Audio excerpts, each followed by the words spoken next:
All right, bear with me 1 second. Okay. I'd like the music, by the way. It almost sounded like Flight of the Valkyrie sort of thing. Build some suspense. Yes. Definitely felt like it was at the beginning of a movie. Yes, exactly. All right, there we are. We are now live. So welcome everybody to Coffee with the Principal. We have Chef Ian Crabill, Principal Barry Ross, and board member Matthew Hadley, and myself, board chair Penny Wellman. So we'd like to get started today. I guess we'll start with Principal Ross. Do you have anything in particular you want to open with this morning? No, other than a good morning, good Saturday morning to everybody, and just a quick reminder about the weekly update I sent out last night. Just want to remind senior families and parents. You notice there was a link there for you to go to the website to purchase senior gear. You know, in particular, we had a big request for senior yard signs, so we have them. So if you're going to purchase nothing else, everybody, please purchase those yard signs. Because hey, the yard signs will draw attention to the school and your community. So it's a great way of marketing the school and all that without really having to invest a whole lot. But it really helps a lot. So please, seniors, and hey, and even like me, I'm going to purchase one for my house in my neighborhood. So even if you don't have a senior, stick one on your yard because it'll generate questions. And that was my shameless plug for plugging the school. That's a good one. That's all I got. Today it's about the chef and you guys, not me. So it's definitely been a busy one for you. There's no getting around that. Absolutely. All right. A lot of challenges coming into the school year. See that now it looks like I don't know if it's the case with us now too, but coming into next week? I think everybody or at least K through I think first grade or something like that is able to go back. Yeah, K through 5. Yep. Yeah, that's interesting. I will make an educational comment on it, not necessarily a political comment, but you read through it as you want. When you read through the K5 and the very bottom of the governor's reorder, it's now, I guess you want to call it a plan 8.5, because the original plan said when he said we can go plan A, that means we're going back to school full time. But now if you notice, and it doesn't pertain to us because we're a high school, but for elementary parents out there, the A plus or 8.5 says that we go back, but you still have to maintain social distancing and all that. So I don't know if anyone noticed that. That's a big change, kind of like when we went to phase 2.5 instead of phase 3. It was inserted in there. So, I don't know. So we will, I'm not going to speculate as to when high school will go back, but my hope is that when it comes our turn, that it's actually phase 1. We don't have to interpret things. But I don't have that answer yet because it only pertains to elementary school at the moment. So sure, absolutely. All right. Well, I do understand, Chef Crabill, you have some news to share with everybody. Yeah. So after, a year of picking out equipment, planning, and waiting on the building to get done, and waiting on the county to sign off on everything. We looks like we have selected an architect, a project manager, an equipment company, all of our equipment, and hopefully sooner than later, but definitely before January, we're gonna have some construction going on in there. Get some exhaust hoods set up, and which is really our first step to getting the whole kitchen going. It's kind of been I don't know how many quotes, I've lost count at this point. How many different ideas we've gone through about how to work an exhaust system from the first floor to the roof. It's interesting. So yeah, we're ready to get this thing going. It's it's been a wait, but it'll be worth it in the long run. Absolutely. Like we're kind of discussing beforehand, it's like everything in the world, it depends on budget, and how fast we can get it all completed. Exactly right. But hopefully, depending on what Principal Ross was just talking about on, how we get back into the classroom, hopefully in January we will be in the classroom and have some stuff going. Start cooking. That's right. Hopefully, at the very least, hopefully, we'll have that exhaust system in there, whether we have the other equipment, who knows? Like I said, we got to start someplace. And that's, Chef, you said that's actually the hardest part, right? Is getting that hood system. And I know it's kind of boring. Could you talk to people why that's important and what that's all about? Well, yeah. So, it's something, you have to have it. You have to be able to run any equipment, especially, in any restaurant. It's something people don't notice. It's the hood system, the exhaust system, the fire suppression system is built in there as well, which, it's, obviously something you want to have in any kitchen, but especially in a school. So we've got 19 feet of exhaust hood in the main kitchen, and then we've got another 14 feet of exhaust hood space.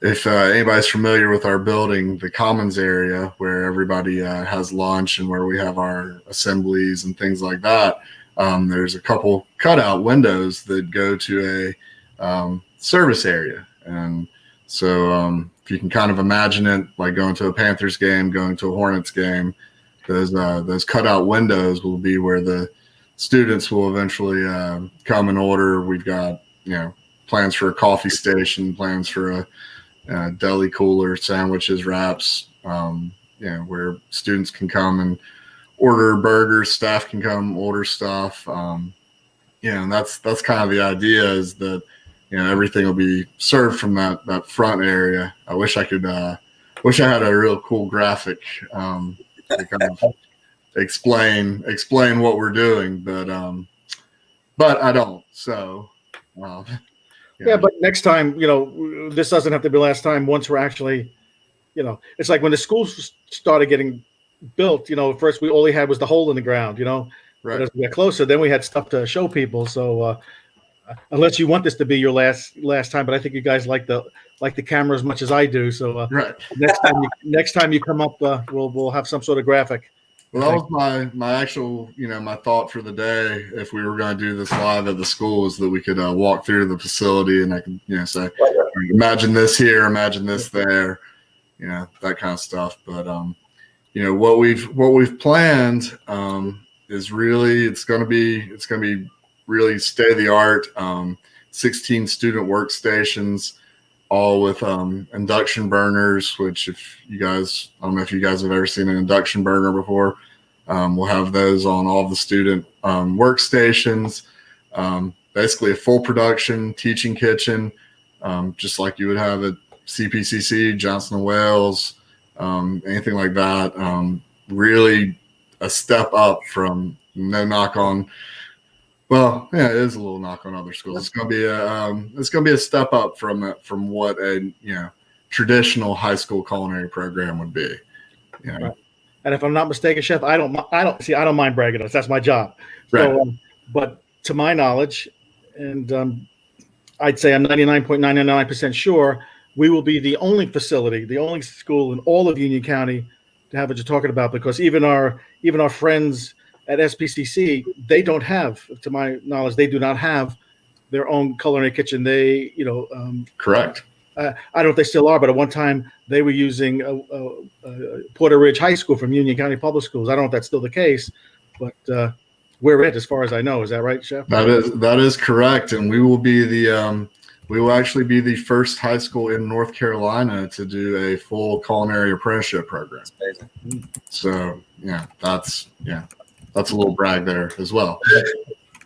That's right. It's all about being the first. Right. And the first and the best, but before you can be the best, someone's got to be the first, right? Exactly. So we've got some really good plans for everything. We've, I said, over the last year, we've kind of thought things through, worked through obstacles with construction, stuff like that. And now it's just a matter of building it.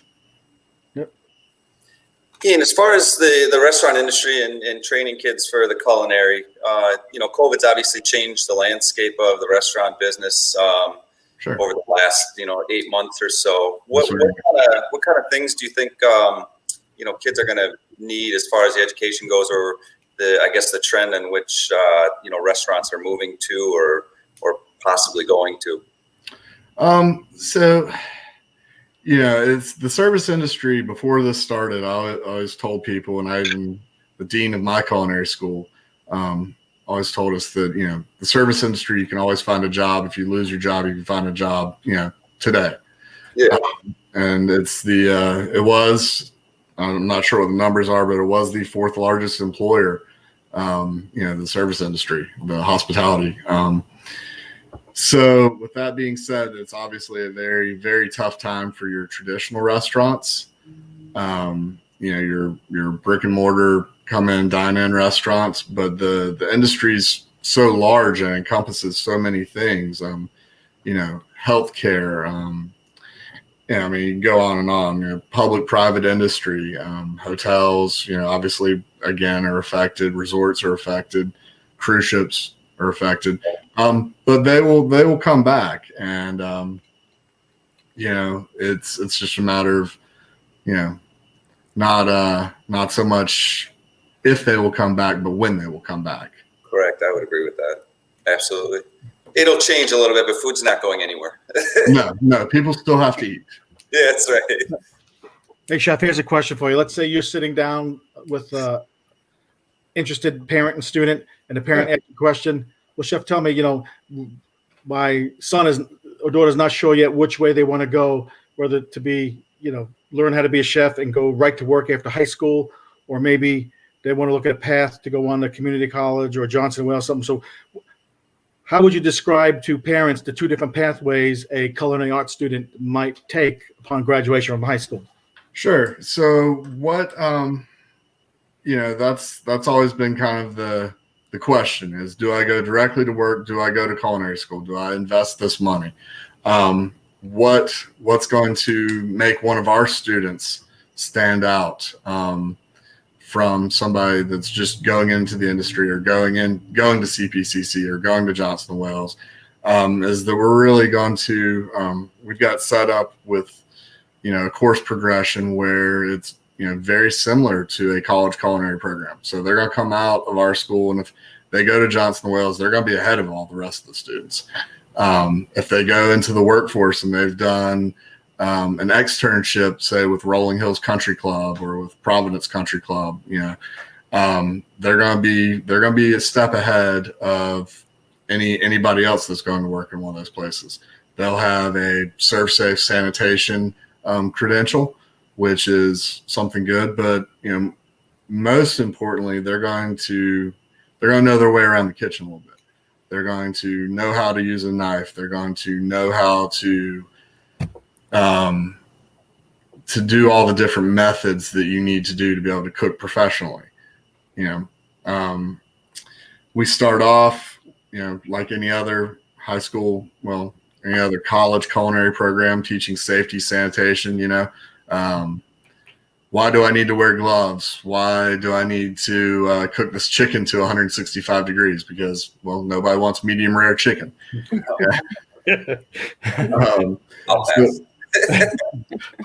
So we work through all the safety, sanitation, and then we really get the students in the kitchen, and we're going to provide them a strong fundamental knowledge, of what to do when they go to work, of how to act professionally, how to dress professionally, how to do all the tasks that are going to be required of them, how, they're going to understand that, it's work, it's good work, it's rewarding work, but it's work. And, like so many other things that we're doing in our school, it's hands-on. It gives them something concrete. It's not something just floating around that's a magical idea. It's a properly seared fillet. It's a, how to trim, a ribeye down, a rib loin down into rib eyes. All the different things that they need to know. I'm sorry, I kind of went off a little bit on a tangent, but No, it's okay. I was going to say, to piggyback on that real quick too, is a lot of those culinary degrees, not to say that they're not valuable, because they do offer quite a bit of education, but, even just having that head start in, not accumulating maybe even some of the costs of some of those schools, because there is, the last 9 years of my life, we're opening restaurants, and I can tell you, I had a mixed bag, people that were self-taught, and people that had gone to culinary school. And, I think there's an expectation when they leave culinary school sometimes on how much they're going to get paid and, what salary means. And, so with all that, as you're smiling, with all that education, it's almost an entitlement or an expectation. And, the willingness to want to put in that time and understanding what it is going to take, because it is work, like you said. But again, when you have customers coming out and asking to talk to the chef, and you have customers that really want to meet the person that just gave them their experience, it goes a long way, and it's really neat to see. Oh, it is. No, I mean, that's I've always said that's one of the most rewarding things about this industry is that we're literally nourishing people. So, somebody comes in, they've had a bad day, they've had a bad week, whatever, they sit down in your restaurant, and for that hour, 2 hours that they're there, everything else kind of goes away. It's so true. And literally nourishing them and building up their spirit. And when you see somebody say, you know what, that's the best whatever I've, had, or that was really awesome, thank you very much. Those are the kind of things they're rewarding. It's, not so much the thumbs up on Yelp or, whatever that is. It's the human interaction. And it's a really, really good thing. Hey, Chef, could you, Matthew hit on something.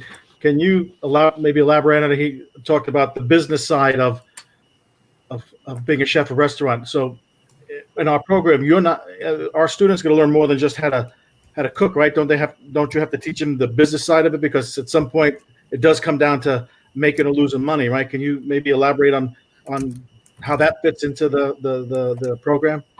Most certainly. That that's the tough side of the business, and it's everybody wants to open a restaurant. And I had this conversation with somebody this summer who was looking into buying a local restaurant, and I said, well, do you have X, Y, and Z for backup? Do you have a year's worth of salary? What are your plans if this goes south?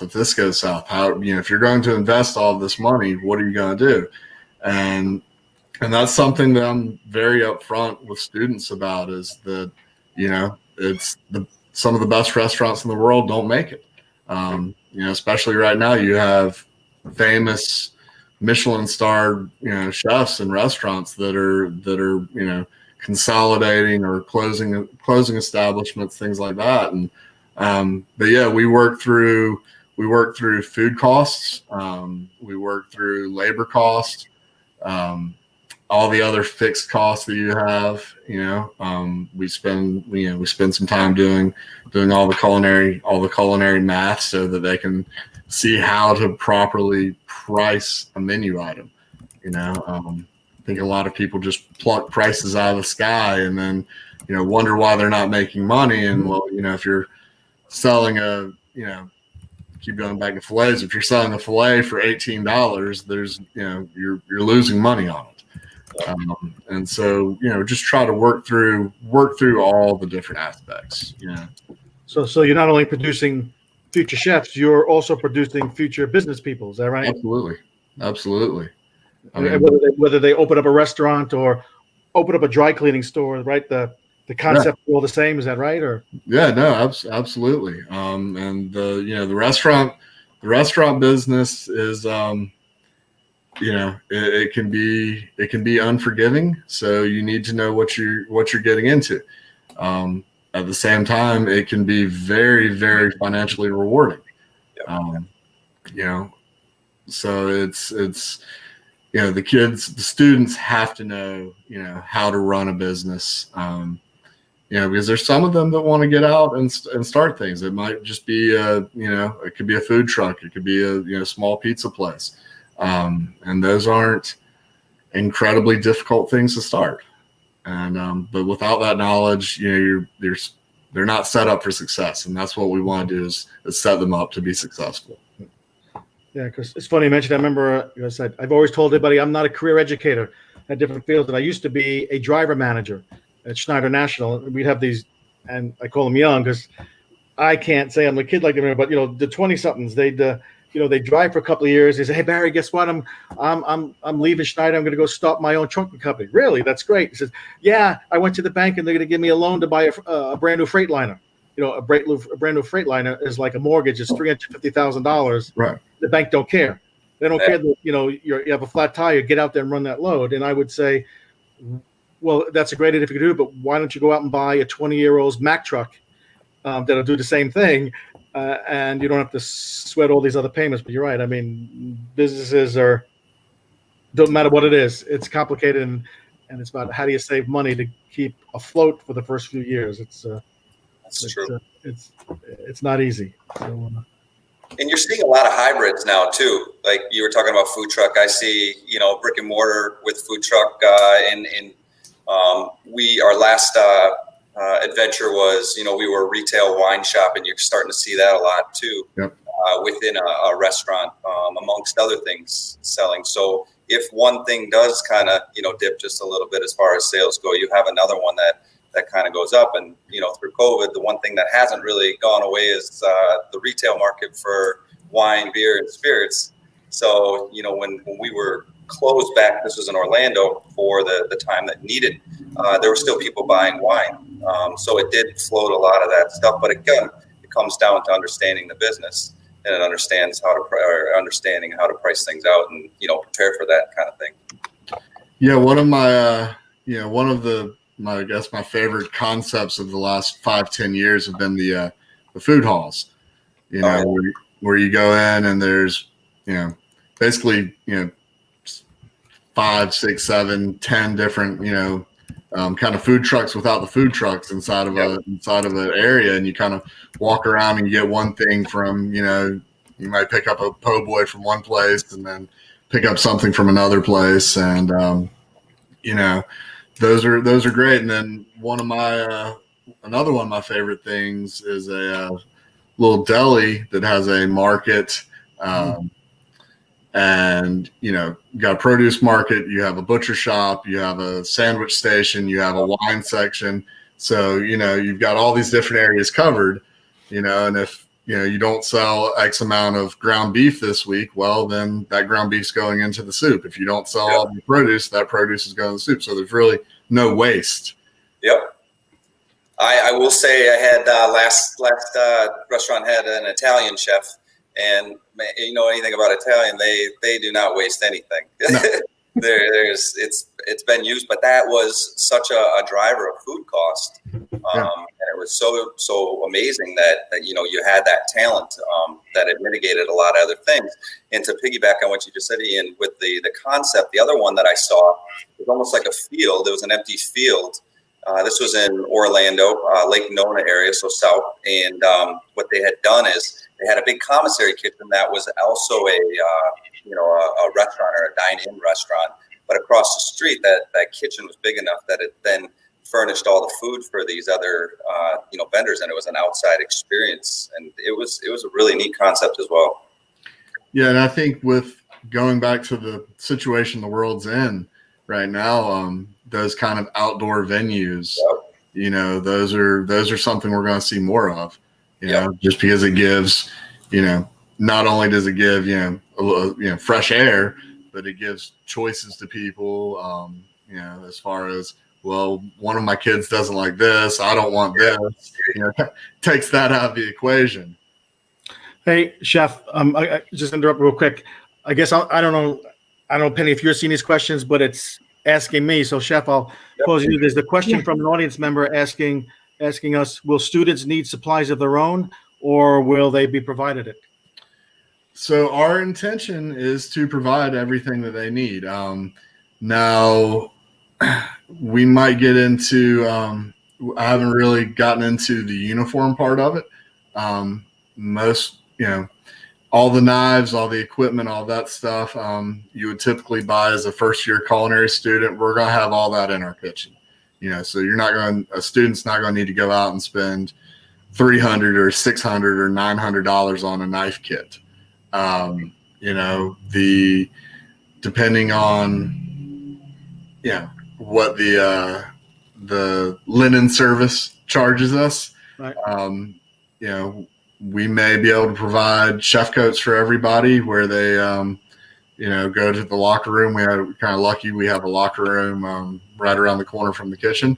So students will be able to go and dress out and put their, chef coat and their checkered pants on and their non-slip shoes.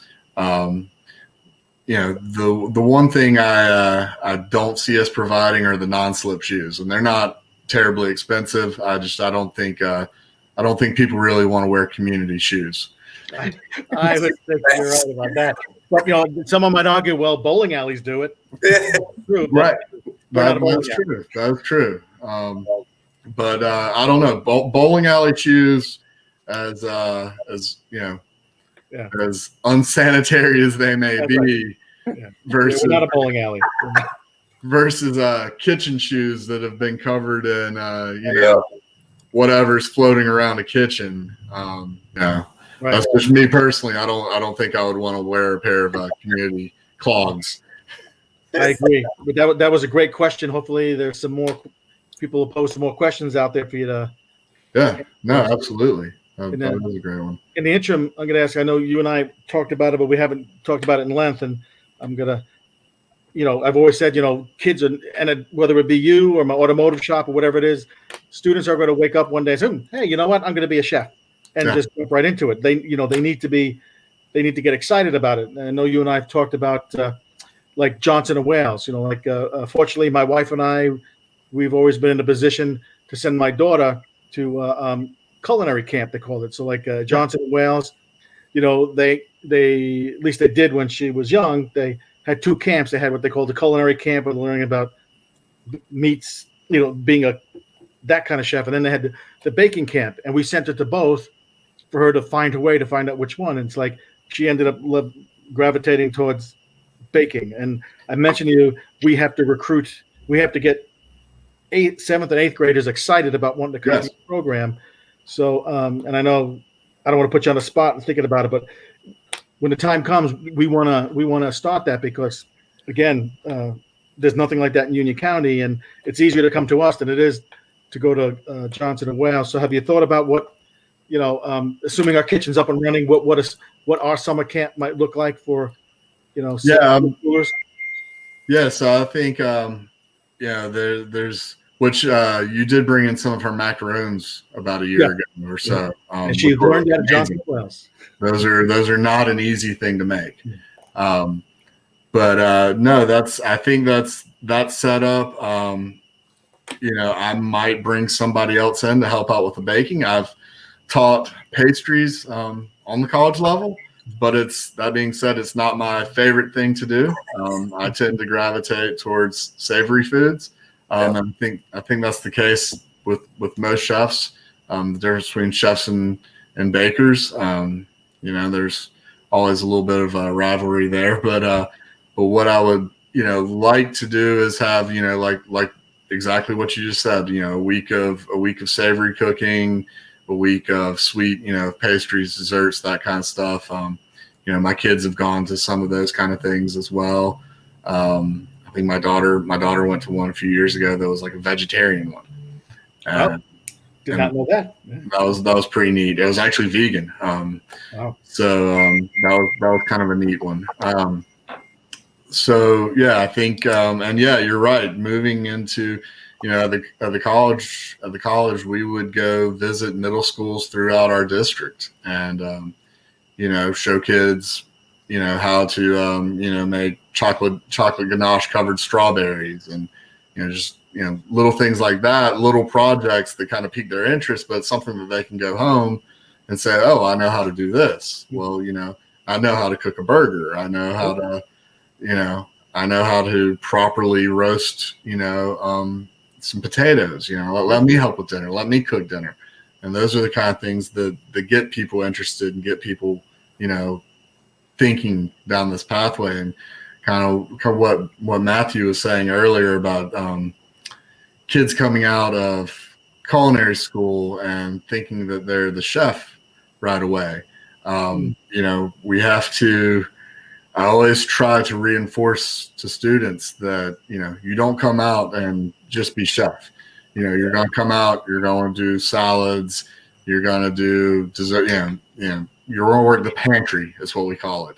Yep. So salads, appetizers, cold foods, things like that. And then you're going to work your way up through the line. You're going to work your way over to the fryer. You're going to work your way to the grill, and you're going to learn, there's a path that's set, when you're learning how to work in a restaurant in the back of the house, which is what we refer to the kitchen as. You follow that path, and it's a proven way to learn it. I always tell a story about Alton Brown. Everybody knows who he is. So, he's probably one of the Food Network's biggest, celebrities, right? So he went to culinary school when he was 34 years old. He was in advertising before that. And he went to the New England Culinary Institute, and he came out and got a job at a restaurant in Durham, a wonderful place called Magnolia Grill. That's not there anymore, but it was a James Beard award-winning restaurant, which is, about like winning an Oscar in the restaurant industry. But so his first night at work, he thought he was doing pretty well, and somebody walked up to him. He said, 20-year-old walked up to him, handed him a broom, and said, "Okay, that's nice. Go sweep out the cooler." He says kind of a reality check, like, "Oh, wait." So our students could be that 20-year-old, Sure. Once they're starting in this as freshmen, and by the time they're seniors, they're coming out with a high school degree and 3 years of culinary classes and an internship. They're coming out closer to being chef than, somebody who's decided to, go a different pathway.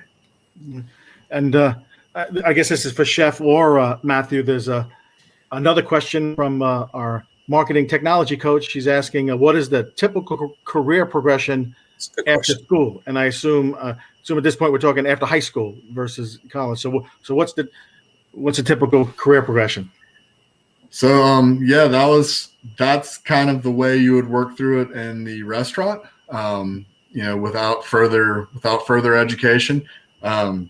We've talked to SPCC last January, before all this has started.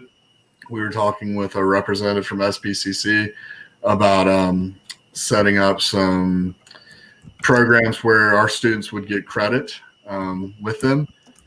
So if somebody wanted to go for a 2-year degree at Central Piedmont, or they want to start South Piedmont, take their core classes, take a couple of the culinary classes they want, and then move on to Central Piedmont, which would be a fairly affordable route to take. And Central Piedmont has a wonderful culinary program, and a pretty large one at that.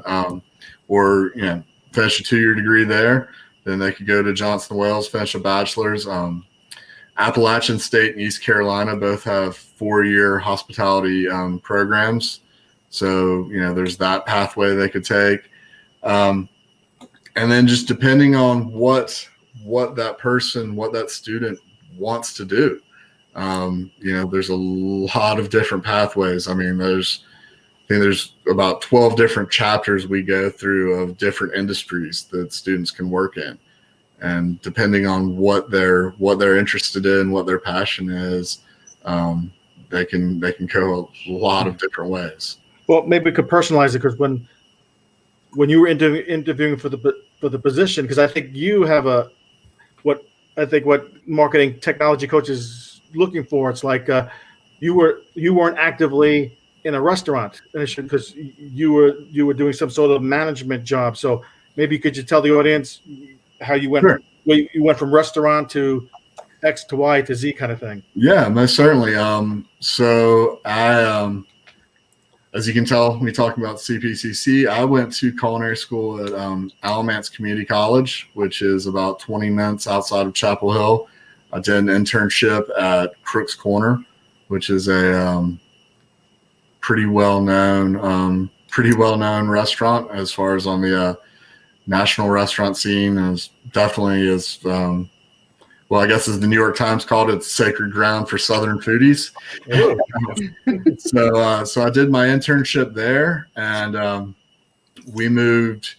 My wife and I moved to South Georgia, where I built into an executive chef role at a country club, which built into a general manager role at a country club. Nice.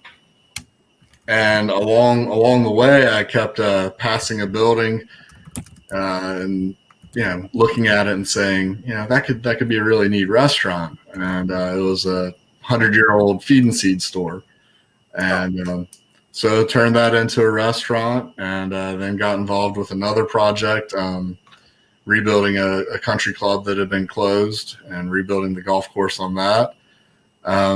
And, as I, went through the industry, I said, okay, at this point, I'm, however many years old I was and 2 small children.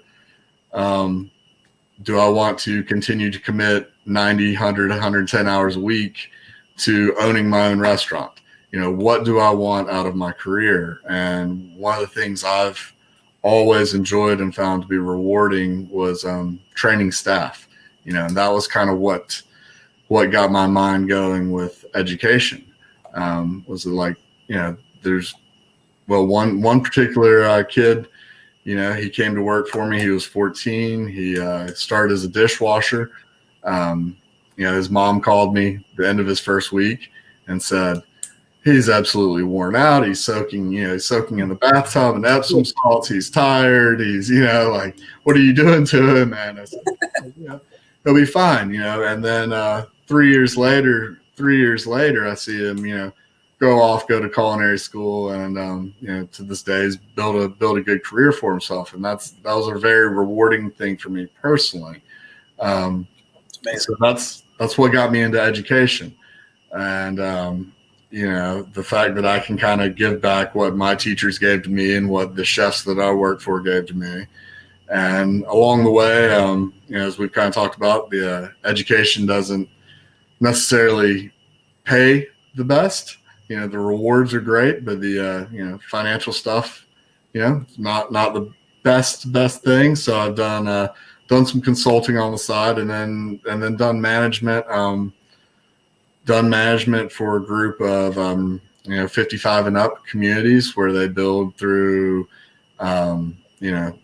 I guess living in condos, that kind of thing. Those, that are popping up in this side of Union County now. And they work their way from, apartments, condos to, retirement communities to assisted living, on through that, and manage the operations of feeding, hundreds of residents through that.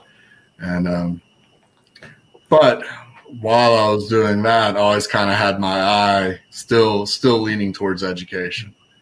And for me, that's, like I said, that's a very rewarding thing. Well, and it's invaluable for the kids that are working with you too, Chef, because you've had that business experience, you've had the opening of the restaurant experience. And, when you're starting off in high school, trying to figure out what you want to do, very few people out of high school know what they want to do when they get to school, right? I was one of those, I would say. But, I think just having that understanding and that background and knowing what they're getting into and learning under yourself, which is passionate about education and has achieved so much, that is just a step that's invaluable. It really is from an education standpoint. No, and there was a quote, I can't remember who it was from, but it was from a graduation speech at the University of Chicago that somebody did. It was one of those things that went viral years ago. But it was, it was like some of the most interesting people I know still don't know what they want to do at 40. And but yeah, so no, I mean that's having nobody. I don't think anybody has it figured out at 18. But if you're close to it and you have a good pathway laid out in front of you and you have the skills, then there really are no limits in this industry. Well, know exactly what, like you said, or not exactly, but have a better understanding going out of high school, right, and going in, if you do choose to go to college or work or whatever that may look like.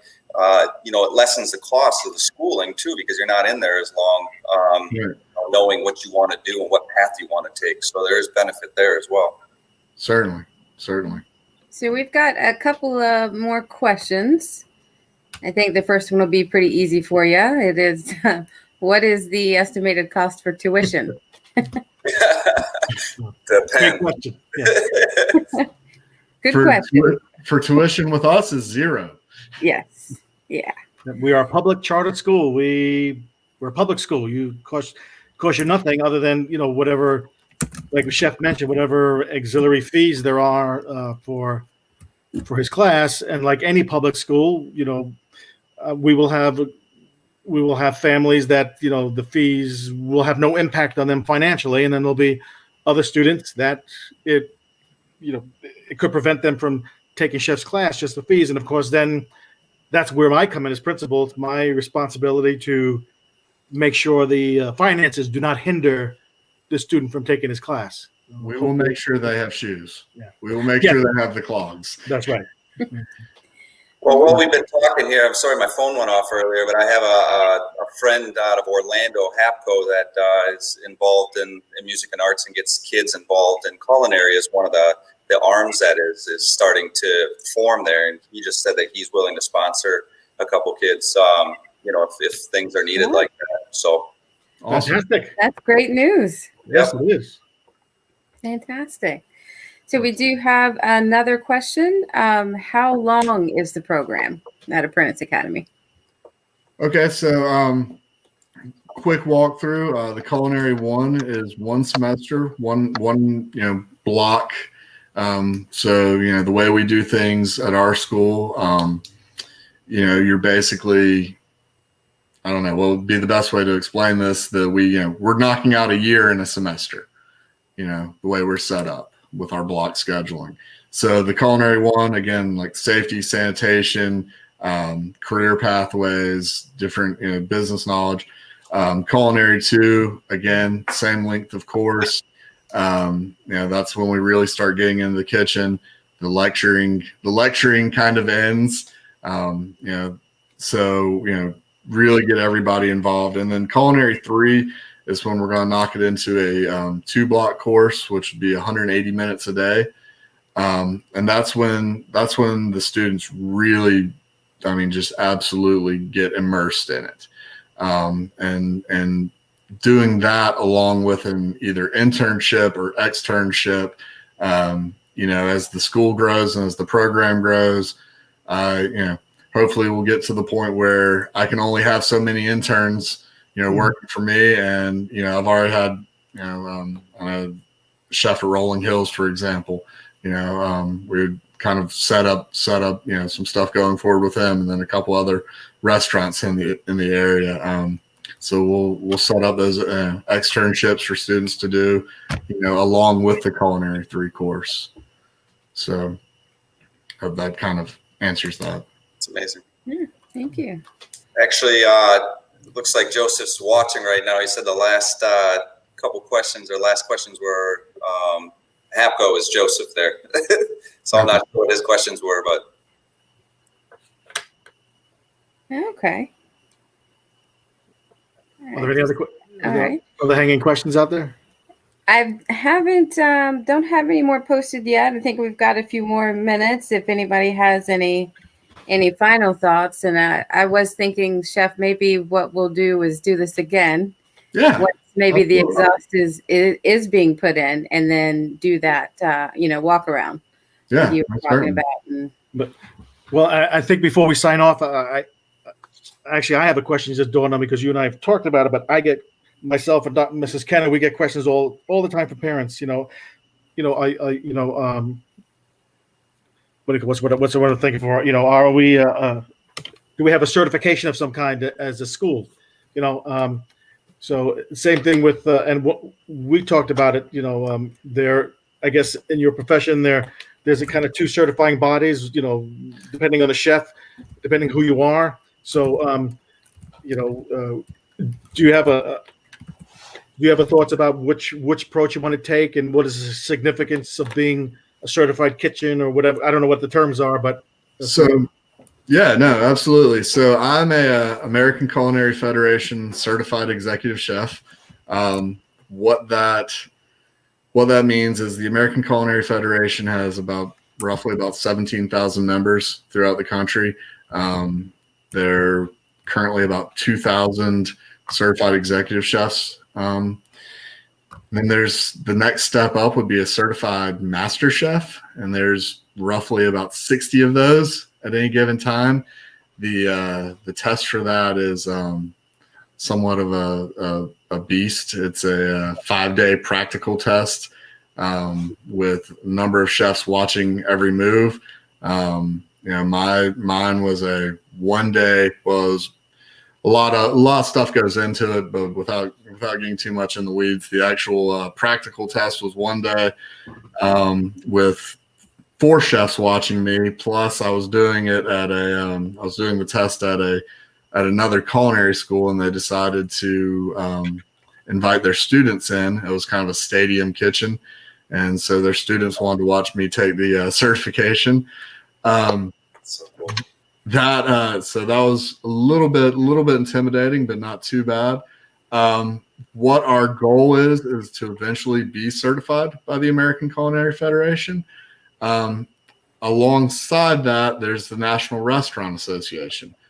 And they're the ones that in the past, they've really mostly done the Serve Safe certification. And that's our first course. That's what my students are taking now.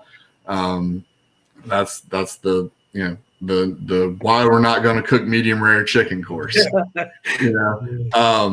And so that's something that the state of North Carolina requires at least one person in every restaurant to have that certification. Health inspectors love to see many people with that certification.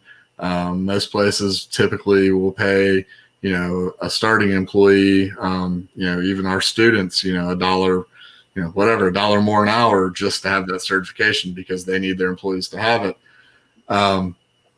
But so the National Restaurant Association is growing. They've kind of started their own educational branch. So they're kind of splitting off into 2 separate entities with how they want to do the training.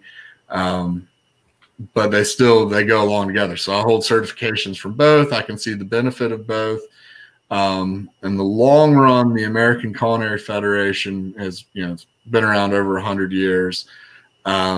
And it's a great resource for marketing, for networking, and it just kind of, it shows on a resume that, this person has legitimately done the things they need to do. A lot of people throw the word chef around pretty lightly.